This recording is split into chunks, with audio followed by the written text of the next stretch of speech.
Você já parou para pensar no futuro profissional? Importante, viu, minha gente? A gente vai falar agora de um assunto que está cada vez mais atual, em alta, mais presente na vida do trabalhador brasileiro, Abi. As vantagens e, claro, olhar também as desvantagens de atuar como pessoa jurídica, o famoso PJ, viu? Ser uma pessoa jurídica pode parecer sinônimo de liberdade, de ganhos mais altos, né? Melhores remunerações, mais autonomia profissional. Mas será que é tudo assim tão simples? Só vantagem? Não sei não, viu? Ao deixar para trás os direitos previstos na CLT, o profissional passa a assumir riscos e responsabilidades que exigem planejamento, conhecimento, disciplina. Se por um lado tem os benefícios como flexibilidade, por exemplo, do outro, a ausência de garantias trabalhistas pode ser um obstáculo na vida do trabalhador. Pois é, aí fica aquela palavra, né? Planejamento, conhecimento para você tomar a melhor decisão. Então bora entender esse cenário e saber de fato quais são as vantagens e as desvantagens de um contrato PJ. Quem esclarece as dúvidas sobre esse assunto é o advogado especialista em liderança, Ítalo Cunha. Doutor, seja bem-vindo ao nosso programa. Guilherme. Prazer, viu? Boa Seja tarde. bem-vindo a viver a tarde com a gente, doutor, por favor. Fica à vontade, Muito obrigado. viu? Pessoal, doutor não. Doutor não, Doutor Ítalo. não é muito formal. Então tá bom. Então, Ítalo, seja bem-vindo. Viu? Muito Que bom obrigado. que você tá com a gente. Vocês fizeram, acho que a introdução perfeita, né? Quando a gente está olhando para esse tema, porque realmente é algo que você tem que fazer com cuidado, se você for fazer. Pode ser muito legal. As pessoas têm romantizado muito essa coisa do PJ, não tem? Você tem sentido um pouco isso? As pessoas têm perguntado mais sobre isso? Então, depende muito de qual tipo de serviço que a gente está falando. Quando a gente está falando, por exemplo, de um desenvolvedor, que ele trabalha 100% online, trabalha para uma empresa, ele não vai lá, faz muito sentido. Porque esse desenvolvedor, ele muitas vezes não quer trabalhar, ele é um trabalho muito intelectual, nem sempre ele quer trabalhar 8 horas direto. E é ruim para a empresa também, porque nem sempre ele é produtivo durante 8 horas. Então, o PJ faz muito sentido. Agora, quando a gente está falando de trabalhos que são menos intelectuais, digamos aqui, um estoquista, não faz sentido a pejotização. E a gente vê que algumas empresas erram, não por má fé necessariamente, né? E muitas pessoas também erram por não conhecer que, olha, aquela atividade que eu vou fazer não necessariamente está encaixada com o modelo que a gente está fechando um contrato de trabalho. Ítalo, vamos então explicar para quem está em casa, que ainda tem dúvida, o que é, ser uma pessoa jurídica, o que é o PJ. A gente falou ontem aqui no programa sobre microempreendedor individual, né? Quem cria ali um CNPJ para começar um negócio. Um MEI, por exemplo, se for prestar serviço para uma outra empresa, ele é um PJ nessa empresa, é isso? Ele é um PJ. E o MEI é, na verdade, o mais comum dos PJs. Porque digamos, a personalidade jurídica mais básica brasileira. O que é uma personalidade jurídica? Quando você está atuando com uma empresa, você tem, vou dar o meu exemplo aqui, tem o Ítalo, pessoa física, com o meu patrimônio, pessoa física, não é lá essas coisas, mas tem pessoa física. E a gente tem o Ítalo PJ, que o quê? É sócio da empresa. Quando eu estou atuando pela empresa, não sou eu que estou fazendo as coisas, eu faço, mas as consequências recaem sobre a empresa. Então, quando você é um MEI, você não tem essa separação. Para você ter essa separação e poder ter um cuidado melhor do teu patrimônio, você tem que ir para uma limitada, para um outro tipo. Mas já é um primeiro passo. Você já passa a ter algum tipo de distanciamento entre você, pessoa física, e você, pessoa jurídica. Então, no MEI, você pode fazer a primeira contratação de alguém como CLT, você já tem uma tributação básica ali que você vai pagar. Uma armadilha bem grande, até já entrando um pouco no assunto, é quem entra, começa a prestar serviços como MEI, aí começa a ter uma remuneração melhor, mais de 8 mil por mês. Essa pessoa, ela já vai ser desenquadrada do MEI. Ela vai para o Simples Nacional, ela vai ter que mudar o tipo empresarial dela e aí a tributação dela é muito diferente. Então, muitas vezes a gente socorre essas pessoas, porque o empreendedor está lá, está entregando, às vezes está entendendo, ele começou como PJ, começou a atender uma empresa só. Aí ele pega para atender outra empresa, a remuneração dele aumenta. Vantagem de ser PJ. Você pode fazer isso, você não trabalha por hora. Só que qual que é o problema? Se você não tiver um planejamento tributário ali, às vezes a tua renda vai cair, porque você vai ter que pagar mais imposto e você não calculou isso. Porque até então o MEI é o simplificado, né? É o mais simples. Quais são as vantagens de ser uma pessoa jurídica?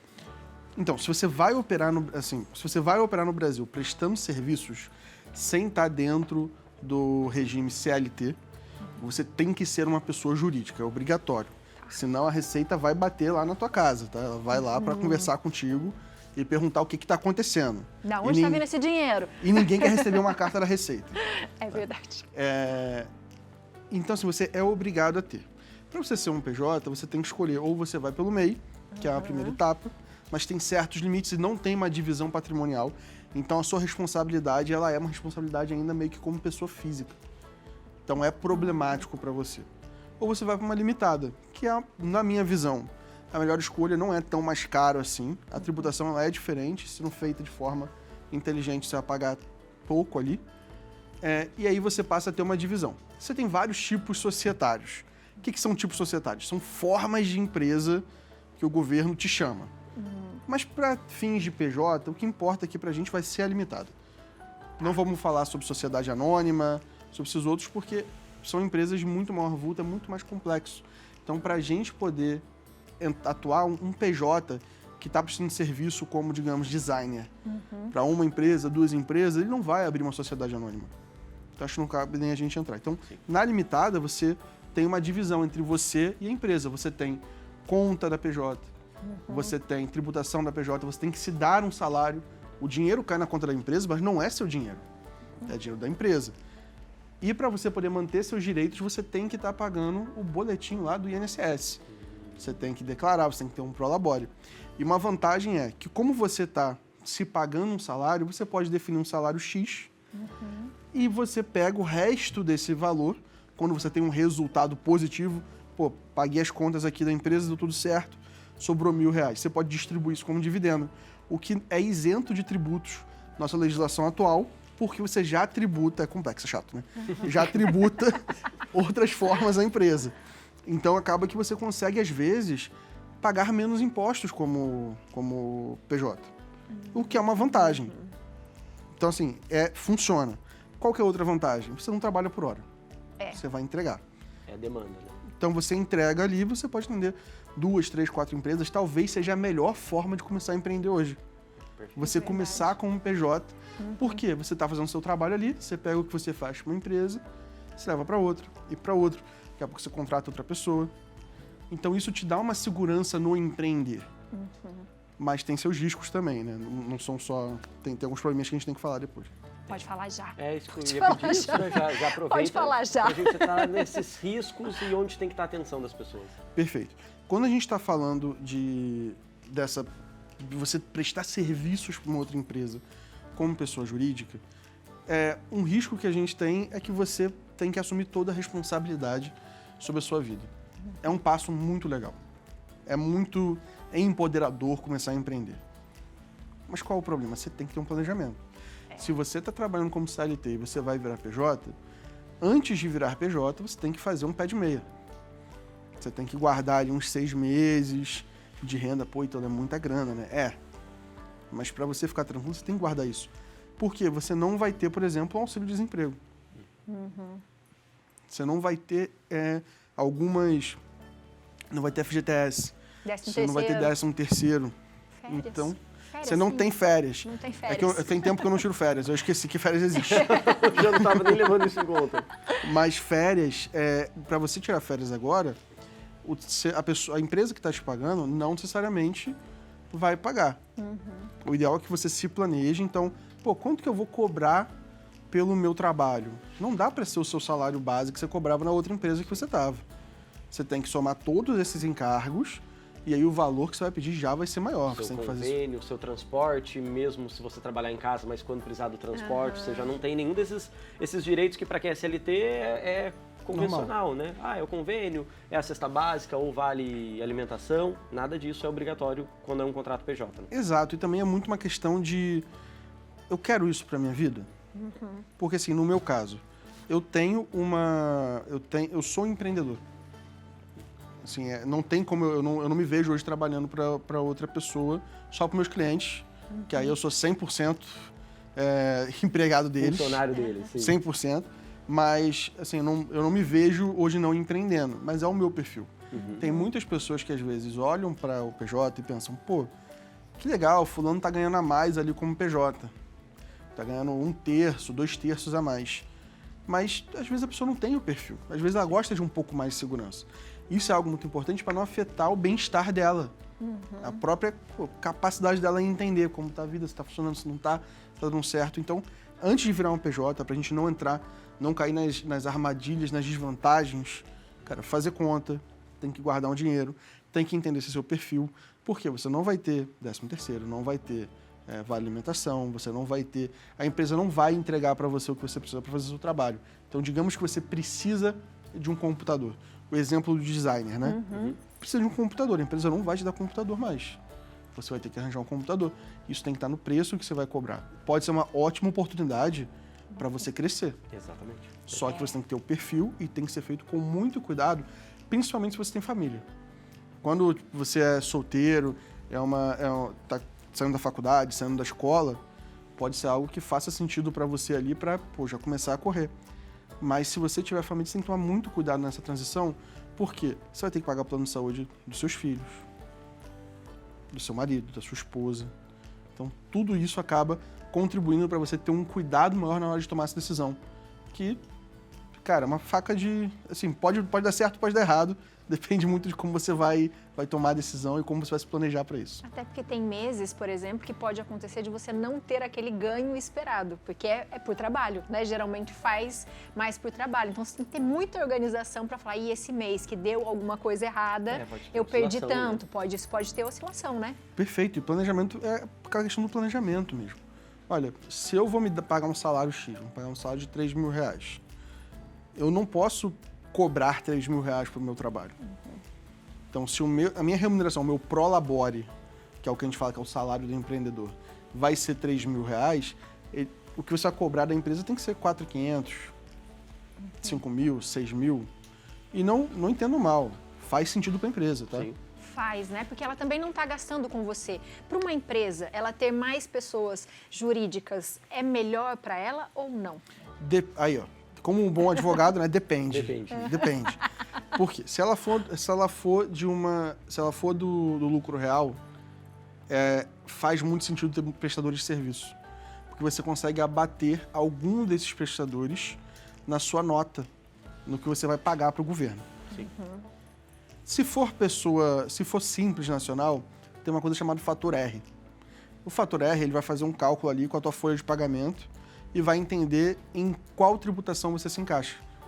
Isso muitas vezes abaixa a sua tributação. Então, para uma empresa do Simples, muitas vezes, que é a grande maioria esmagadora do Brasil, muitas vezes faz sentido estar com mais CLTs. Para a empresa, quando você está falando de cargos mais altos, que já estão ali R$12.000, R$15.000, o CLT fica muito pesado. Sim. Que você vai pagar mais... Esse valor mais os encargos, né? mais um terço, pelo menos, ali em cima de disso. tributação. Então, fica um custo muito alto para a empresa. Então, às vezes, acontece uma pejotização ali e os próprios tribunais têm entendido que, nesse caso, não é tão ruim. Perfeito. Você está ali ganhando por 15, 20 mil, você consegue entender o que está acontecendo. Ô, Ítalo, agora, nesse movimento, né, você usou uma palavra, a gente até abordou aqui no programa um dia, que está quase se tornando uma palavra oficial do nosso idioma, que é a pejotização. As pessoas, acho que quem está trabalhando hoje sobre o contrato PJ, ou até um empresário que estiver nos acompanhando, é importante a gente aproveitar essa oportunidade, talvez, para falar daqueles cuidados para não ultrapassar a linha. Então, já estabelecemos um contrato aqui, PJ, com um colaborador, um prestador de serviço. Onde que tem que estar a atenção dele para o limite do que o empregador pode pedir, pode exigir dele, para que isso não se torne um vínculo empregatício e para o empresário que nos assiste também saber, olha, eu posso ir até aqui, senão corro o risco de tomar um processo, disso virar um problema para mim. Como que é estabelecido normalmente esse limite? O que pode, o que não pode exigir de um PJ? Perfeito. Ó, nossas leis trabalhistas são muito claras quanto a gente está dizendo, quanto o que é uma relação de trabalho. Então, você tem alguns fatores, como, por exemplo, subordinação. Essa pessoa, se ela tomar ordens de você sobre como ela executa o trabalho, quando, onde, muito específicas, né, quase operacionais, há uma relação de trabalho aí. Se for habitual, então assim, toda semana vocês trabalham. Aquela questão até das antigas diaristas, que não pode mais ir todos os dias, não pode mais de 3 vezes na semana fazer a limpeza da casa, senão se torna um vínculo trabalhista. Então, habitualidade. Temos alguns critérios que o governo, a Justiça Trabalhista vai olhar, o juiz vai olhar na hora de dizer se há ou não uma relação de trabalho. O que a gente tem que entender? A gente tem uma legislação que diz como que a gente contrata pessoas para trabalhar para uma empresa, que é a consolidação das leis trabalhistas. Você não pode contratar alguém para trabalhar como CLT, com hora para chegar e para sair, usando equipamento da empresa, tendo que trabalhar apenas presencialmente, sem poder contratar outra pessoa para fazer o serviço dela e querer que isso não dê uma multa, uma condenação por pejotização. Então, se você vai contratar alguém que vai ser PJ, você tem que tratar essa pessoa como PJ. Você não pode exigir horário. Mas temos reuniões.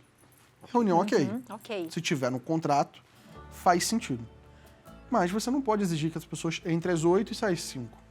Isso aí é CLT. Então, é até uma questão de bom senso. Claro, o ideal é você conversar com quem sabe o que está fazendo, né? Você chamar um advogado para entender exatamente, quero começar a contratar PJs. Porque é como se você tivesse, você tem um gatinho e você vai, agora eu vou adotar um cachorrinho. Os tratamentos são diferentes. Parece a mesma coisa, mas não é. Não é, são coisas completamente diferentes, a forma como você lida é diferente. E você tem que cuidar do seu time de uma forma muito, muito humana mesmo, seja ele PJ ou CLT. E entender se você está dentro da lei ou não. Se você não está dentro da lei, cara, vamos ajustar para que esteja dentro da lei, fazer um plano para isso, sem prejudicar a empresa também. Tem como, funciona, dá para fazer. Então, assim, o que seria os requisitos, né? Então, habitualidade, subordinação são dois desses requisitos. Né? Se você tem hora para entrar e para sair, se a pessoa trabalha dentro do teu escritório, tem que ir todos os dias, e é obrigatório. Se essa pessoa tem que ficar te avisando para... será que eu posso tirar um dia off? Será que eu posso ficar offline no meu aniversário? Isso aí tudo caracteriza uma relação de trabalho. Que interessante isso, né? Para quem é CLT e vira PJ, acaba confundindo isso também, né? Porque você acostuma, de repente, uma vida inteira, né? Tem essa coisa da regra e tal, mas você também tem que se atentar, porque se você oferece isso para o empregador, ele também vai acabar acostumando com você, né? Exato. Tem esse lado também, né? E assim, como alguém que é CLT e que está indo para se tornando um PJ, é mega importante que você entenda que o jogo é diferente.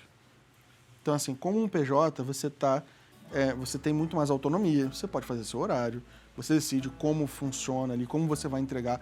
O seu empregador não pode nem exigir como você vai entregar o trabalho para ele. Se você quiser contratar, Isso me chamou a atenção, eu não sabia dessa questão, por exemplo. Você pode contratar uma outra pessoa... você deve poder. Você tem que poder. Por quê? Senão eu não estou contratando uma empresa. Está contratando o Guilherme. Se eu estou contratando o Guilherme, aí é CLT. Você está contratando o meu CNPJ, pessoalidade. É outro requisito, né, que é a pessoalidade. Tem que ser o Guilherme a entregar esse serviço para mim. Olha que interessante. Rende, hein? Adorei, rende mesmo. Você de casa aí, se tem dúvida, abriu a cabeça, você está com um monte de pergunta, aproveite, comente na foto aqui do programa, aparece todos os dados dele ali, a gente já tirou uma fotinha que ele promete que responde. Promete, pede ajuda, né, Ítalo? Já lá, se surgir dúvida boa lá no Instagram, às vezes o pessoal está assistindo depois que vem uma dúvida. Pode contar com a sua ajuda de responder lá para a turma. Né? Só marcar a gente lá. Eu vou até pedir pro time dar uma olhadinha para entender se alguém comentou alguma coisa, se tem uma dúvida que a gente pode tirar. Perfeito. Obrigado. Muito obrigada. Seja sempre bem-vindo à nossa casa, viu? Eu tô muito feliz de estar aqui. Eu acompanho a TV Aparecida há muito tempo. Que legal. E eu tô lisonjeado pelo convite. Muito obrigado. Se vocês convidarem, eu volto para tomar um cafezinho. Convidaremos. Faz parte da nossa história também. A gente dar uma passeada antes de ir embora. Perfeito. A gente está num momento tão especial, celebrando os 20 anos da TV Aparecida. Bom a gente receber aqui especialistas que também acompanham e fazem parte dessa história. Obrigado mais uma vez. Muito obrigada, viu? Seja sempre bem-vindo à nossa casa.